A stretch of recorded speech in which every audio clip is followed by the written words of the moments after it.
Welcome to Coastal Connection. Embrace the power with Kathryn, Guylay. We welcome Miss Idaho. What's up? Oh, I love it.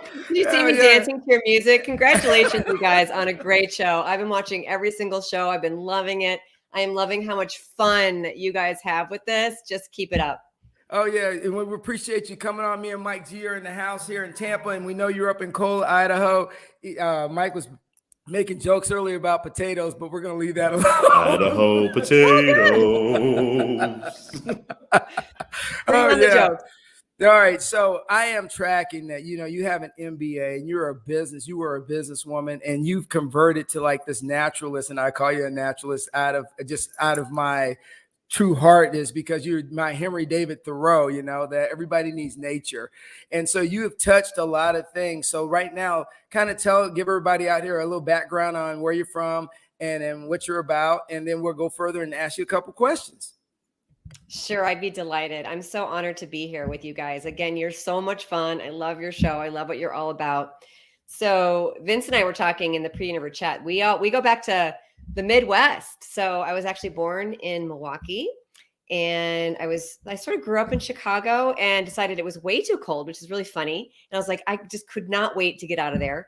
So then I went to school and I worked in places like Georgia and Texas and Mexico. And then I became an international consultant. And then I started to work on crazy, crazy projects across many, many time zones. And then I had my little kiddos. So my daughter was born in the year 2000. And that's important because the year 2000 is when we start to actually have these statistics that say that 1 out of 3 children born in that year will develop diabetes. 2000 was before Michelle Obama and her amazing campaign with, Let's Move and that whole initiative. It was before Michael Pollan really was famous for his books about food and getting back to the earth and back to nature. It was before Jamie Oliver and what he was doing with walking across school stages and dumping entire wheelbarrows of sugar on the stage and saying, this is what children are consuming on an annual basis. So I say all of that because it's those like points in our lives, whether it's, in my case, growing up in the household of a biochemist who constantly talked to me about science and nutrition, to having my own kids and then realizing if I wasn't going to be part of making a change, who was, for this generation. And then here we are in Idaho. We moved out here about 10 years ago, to really experience more of nature, because we can talk about food, we can talk about movement, we can talk about things that we can do for our mental state, but also nature, whether it's a patch of a sky from a city park, or it's looking at a blade of grass or a vast mountainscape. Nature is a really important part of how we get ourselves back into balance. And to me, that's what healing really is. Yeah, and Thoreau says we can never have enough nature. So I realize that you touched on the sugar and the diabetes thing, and it's a growing epidemic in America, and we don't take it serious enough. And I think that you're doing nonprofit work, and you brought it up prior to us getting on this about trying to get healthier choices, and in the schools get healthier choices. So let me hear a little bit about the nonprofit work you're doing and what you're trying to do to make a difference in the community. Sure. So Nurture was founded in 2008, and our mission is about having hands-on education to make nutrition fun. So how do you do that? Well, I'm going to kind of weave what you were talking about with sugar into how do you make something fun that has to do with nutrition. First off, you could never walk into a schoolroom and tell all the children that they were eating cookies and that was bad, or that chocolate milk that they're sipping on is bad. So one of the important things that we do at Nurture is we have a specific vocabulary. We talk about go foods that give you energy and they make you, do well in sports and do well on your tests. And then we talk about slow foods that kind of, make us not feel so good. Sometimes we can get a little bit sick when we eat too much, and then we feel kind of sleepy and we don't run so fast. So it's kind of about building a little bit of rapport with the kids, but it's also about getting them involved. So if you were to walk into a nutrition lesson that I was giving, I would probably not be standing at the front of the room. In fact, you'd be like, what is going on in here? Because kids would be like running around and consulting with each other. For sugar, what I do is I have these games where I bring in different food items I teach kids that 4 grams of sugar is a teaspoon, and then I teach them how to read labels. And then what we do is we go around, we have stations, and the kids have these little sugar cubes, which are also a teaspoon. And they're like trying to figure out like how many sugar cubes or 4 grams per cube or per teaspoon is in this item. And they'll be like consulting with each other, and they'll be peeking at the other kids' table. So they're really involved, and that's how they learn.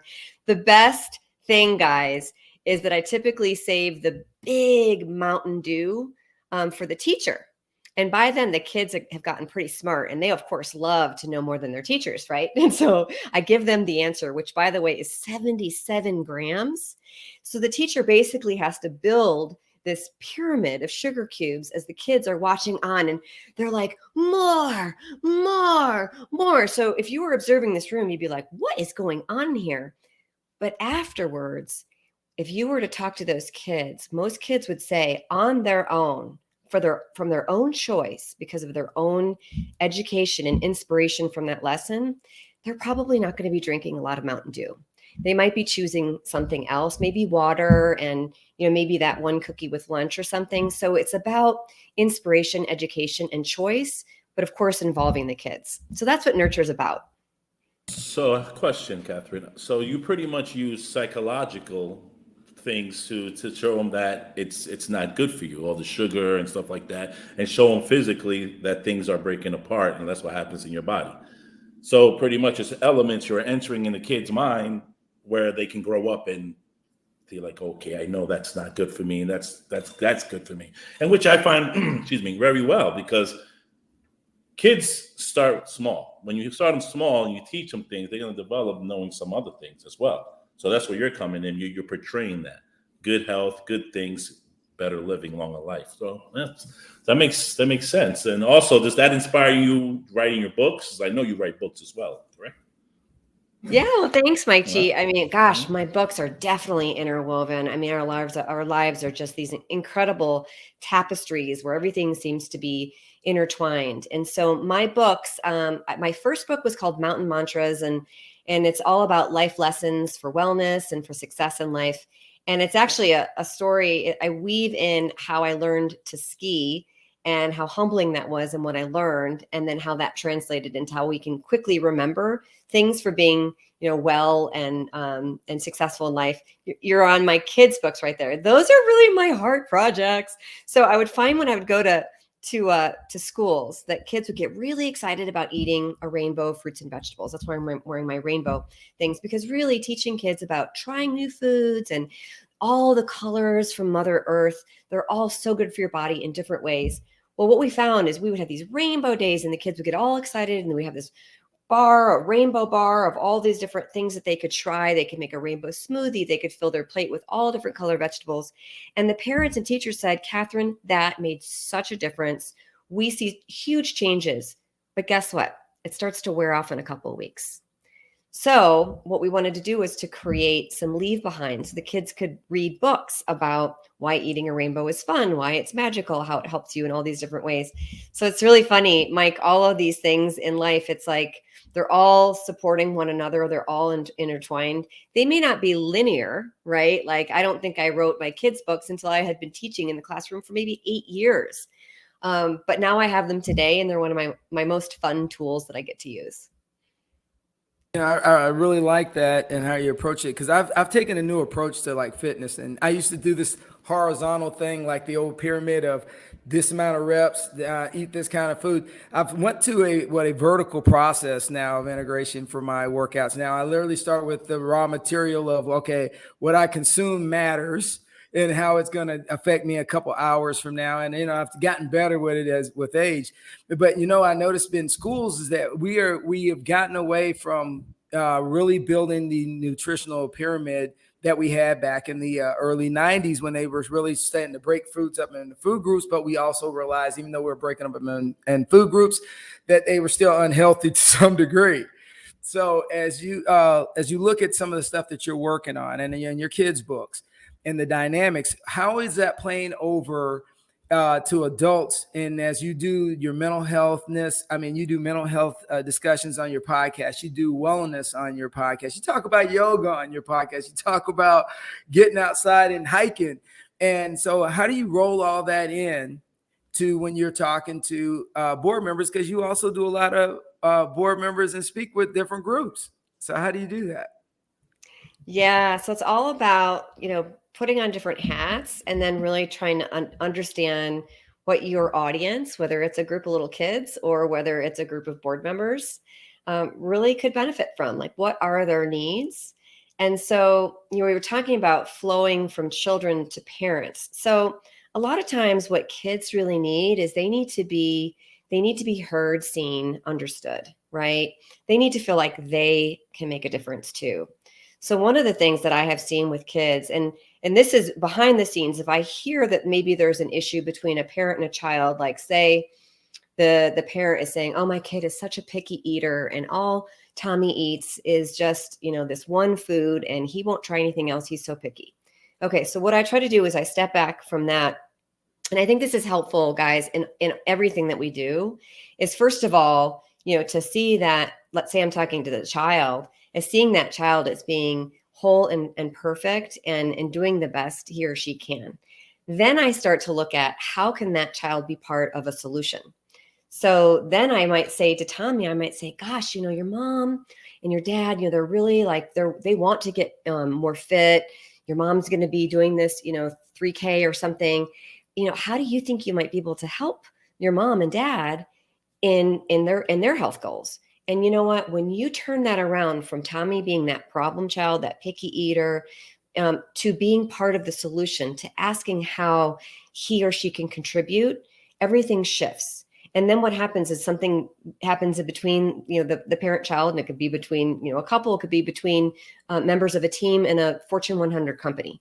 But when everybody starts to shift away from the problem and move towards how each of us are part of a solution and supporting each other, it is like a virus that's a positive thing, meaning it's very infectious. It's the positivity starts to just build upon itself.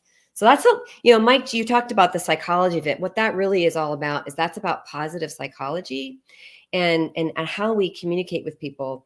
There's a Dr. Lasada who came up with the Lasada line that talked about how many positive things ideally are said for each one negative thing.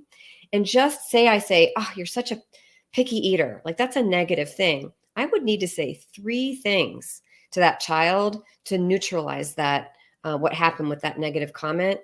To really make that relationship work, I need to say 6 things, 6 positive things, up to 11. So it's really, again, whether it's, children among themselves, or if it's children and parent, or it's a boardroom, it's really about watching one's language and shifting more to the positive, to the solution, and away from, this is the problem and you're a part of it, and I'm pointing my finger at you.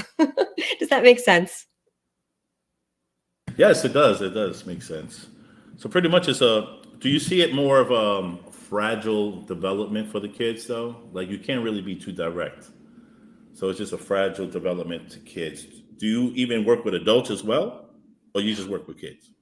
Oh, no. I absolutely work with adults. And, I think Different we're worlds? Sorry? 2 different worlds, I bet, huh? But the thing is we are actually so much the same. And in fact, I wish we could start to see ourselves truly as just being grown-up kids. And by the way, it wasn't that long ago that we grew up. We were talking in the pre-interview chat about laughing, and you guys are so good at like your jokes and laughing. The average kid laughs about 400 times a day. What do we think the average adult does? I'm going to have you guys guess. 2 times a day, maybe. 1. Yeah. I mean, it's less than 10, 2, 4, something like that. And there's such a huge benefit to having that mindset, whether it's the mindset of let's have fun with this, let's learn. There's also this idea of having a beginner's mindset and just being open. I mean, if you walk into the room and you think you have the answer, then what can you possibly learn from any interaction that you have? So I just tend to think, whether I'm working with, boardrooms of Fortune 100 companies, or if I'm working with, a gathering at a community gathering where we're talking about nutrition, I just remember that we're all just grown up kids in the workplace as adults. And a lot of the things that drove us as kids are still driving us today. So we have to be very, very sensitive to that. You know, all right, you make a good point because Gotta be kids. yeah, okay, so I have a infectious habit of smiling, and my mother has it too. And so my mom and me had this long discussion a while back about it, and she was like, it got me in a lot of trouble because even in tough situations, I have a tendency to smile and say, you know what, we'll work it out. So when I was in Iraq a couple of times, there were some dicey situations, and so one of my soldiers asked us, "Why are you always smiling?" I said, "Look," I said, every moment is a blessing, and I just have fun with those moments. And so I don't see the thing of being, down in the dumps, being Debbie Downer. And so I realized when you talk about adults not smiling, it's so funny. When I was on active duty as a general, I would see everybody running around being stoic, and that's just not my personality to be stoic all the time, because I found that when I smiled, it made other people calmer. It made other people make me approachable. It made other people be able to talk to me about things they normally wouldn't talk to a person at my level about. So I'm going to concur with you 100%. But the next thing I want to touch on, and Mike, throw it up real quick, is her podcast. Real quick, throw them up, so I can get through this, because, hey guys, if you haven't checked out Mountain Mantra or Kat's podcast, they are rocking, and you go on her website and just check them out because they are really, really good, and the information is dynamic. So Kat, tell me, how did you get Mountain Mantra? Because that I was trying to wow, that's a different term. So kind of tell me, Mike, how did you come up with the concept, and then what made you launch the platform? Absolutely. Thanks so much for asking. And thanks so much. I'm so glad. Isn't it so great when you find out from your viewers or your listeners that people are enjoying the content? It just makes my day. So thank you. And so Mountain Mantras it was actually the title of my first book. And I didn't know until I had written the book and I was working with a publisher. We had a different name. It was actually going to be called The Smile Advantage. It's so funny. And one day I went to yoga, and this is sort of a great takeaway for people listening, is that when they're struggling and they're pushing and they're trying to get something done, I was trying to figure out what a better title for this book was. And finally I went, you know what? Forget it. I'm just going to go to yoga class and relax. And I went through my yoga class, and it was when I was lying on the floor in Shavasana, and I had nothing in my brain at all. And I was just lying there and went, oh, Mountain Mantras. That's going to be the title of my book, because what it is, it's a mantra is basically just like a short saying that you can kind of anchor into to keep you going. And that was what I had in my book about skiing and wellness and life. And I like that so much. When I interview people on my podcast, there's 45 minutes of information, but I'm able to kind of take away maybe 3, 6, 9, 12 mantras. And they're just these really short takeaways, so people can just get the mantras from the interview and implement that in their life. There it is. I mean, I must say that was enlightenment, I guess, came on you. But that's fine. Wow. So how do you get motivated to do your podcast? I see you have a lot of shows. How do you fit that in your schedule?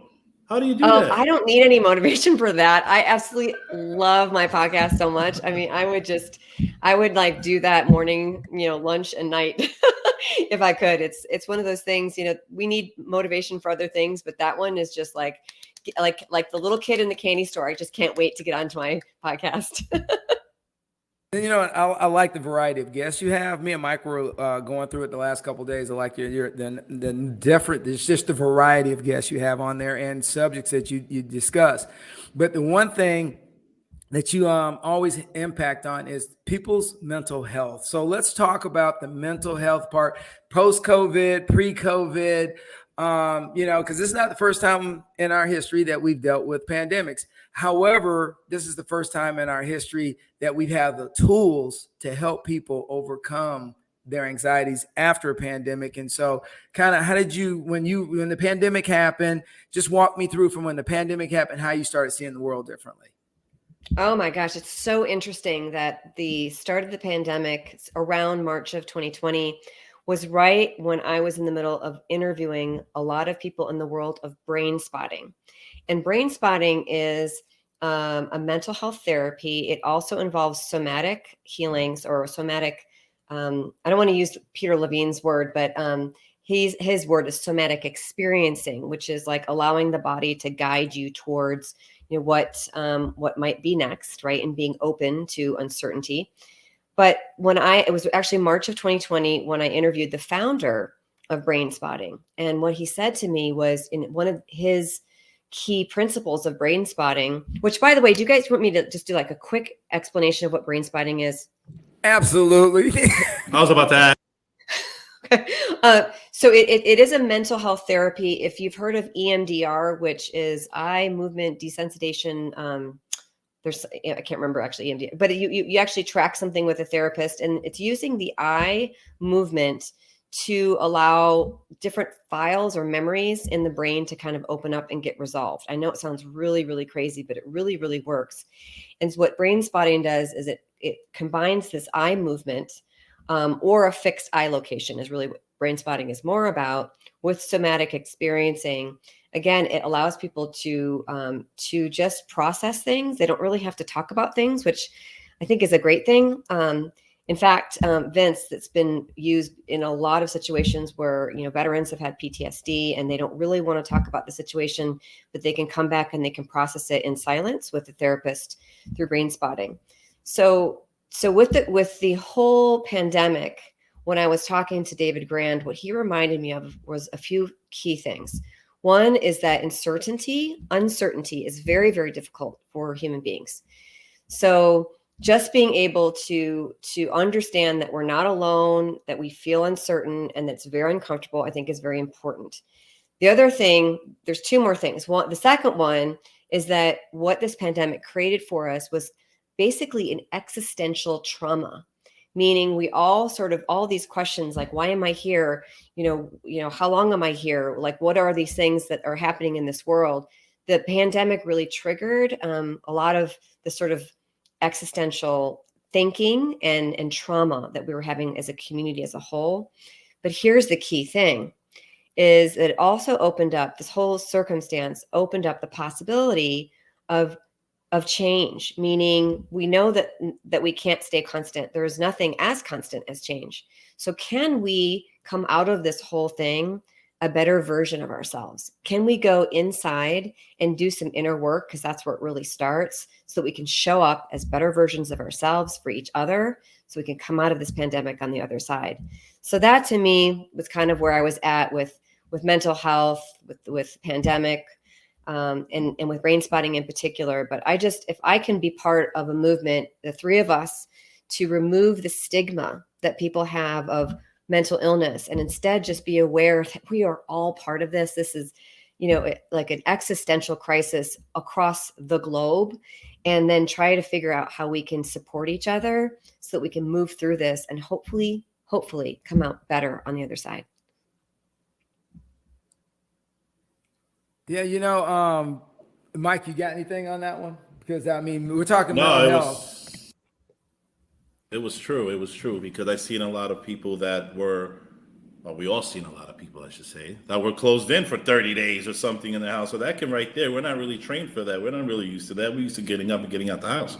So I could imagine how I'm pretty sure the world has changed because of all this. And you being a PhD, you can read this, and I'm pretty sure you're helping a lot of people as well that have gone through it, and I can see where you can get the enlightenment of helping, because you can see the change in people. I think people are more closed in right now as ever before. Am I wrong, you think? Miss Kathryn? Yeah. Are we closed in more than usual? Yeah, I think it's a tough question. I think, there's all different sides to the picture or to the sphere, or this multifaceted thing that we're looking at. But I would say, on the negative side, that I am sensing more fear. And I think what we have to remember is that, the opposite of fear, or the thing that really helps us to get out of fear, is love, right? So if we can move just a little bit from that fear and infuse that with love until it really is more love than fear, that is where I will start really, really clicking my heels and getting really excited. I'm optimistic, though. I'm optimistic that what we see in people retreating could potentially be that people are taking more time to be introspective. You know, if there's ever been a time to start a meditation practice or mindfulness practice, it's absolutely now. Taking times to cook meals at home, because the dinners and things out, that we used to have aren't as available, but that can almost be a meditative practice, chopping vegetables and things like that. So the optimistic part of me says there's a lot of fear, but the antidote to that is love. Absolutely. I like that. I like that. Yeah, as you look at our society now and the challenges that we face with the pandemic, let's just talk globally, all right? Globally, that people have to change, and and they had to make adjustments. And it's sad that we've lost a lot of people during this time, but this is not the first time in history that, because at the Black Plague, I think that 50% of the European population in England was pretty much wiped out from that plague. So I mean, we've done a lot better. Yes, I think the mental health piece is going to be a challenge, but I think this generation of youth, now that they've grown up in it, they've seen it, I think they'll have better tools in their bag to deal with things down the road. I mean, I don't know your perspective, but I truly believe that we're always resilient, but we still have to do a couple things. We got to get outside. We got to breathe. We got to walk. We got to breathe the air. And then we just have to do a lot better job at face-to-face meetings. It's easy to be reserved in this environment now. And I think face-to-face engagements really help people heal. And that's just my take on that one, Kat. So what's your thoughts? Oh, I am so optimistic, by the way, about the younger generation. I mean, so you were talking about your 17-year-old and you've got some older kids, but that is the generation that is, I really think they're going to turn this thing around. I mean, they don't have any of these petty grudges, and they want a peaceful planet. They want a healthy planet, and they want an open-minded planet. And you know what? They don't have a lot of tolerance for closed-mindedness. So I'm excited to see that generation come into more power, to have, when I say power, I mean, to be heard, to really be seen, to really be making a difference, because I think it's going to be great for everyone. I agree. I think the new generation is coming into a new time, a new dimension, a new shape of form, a new mindset. I agree with you on that. That's perfectly said. I appreciate that, Kathryn. I thought I was the only one that thought like that. Wouldn't you? Isn't it great? That's what we have here. It's so exciting. All right. Yeah. So as we keep shaping the world, Kat, I'm just going to say this. You are, as we get ready to wind down here, I'm just going to say we really appreciate you coming on. You are just this most vibrant ball of energy that keeps making a difference. And so before we go, if someone wants to get in contact with you, how do they do it? Absolutely. So you can just go to makeeverythingfun.com. There's all kinds of fun stuff. So you can look around there, all free courses and resources and the podcast and recipes. So go have fun there.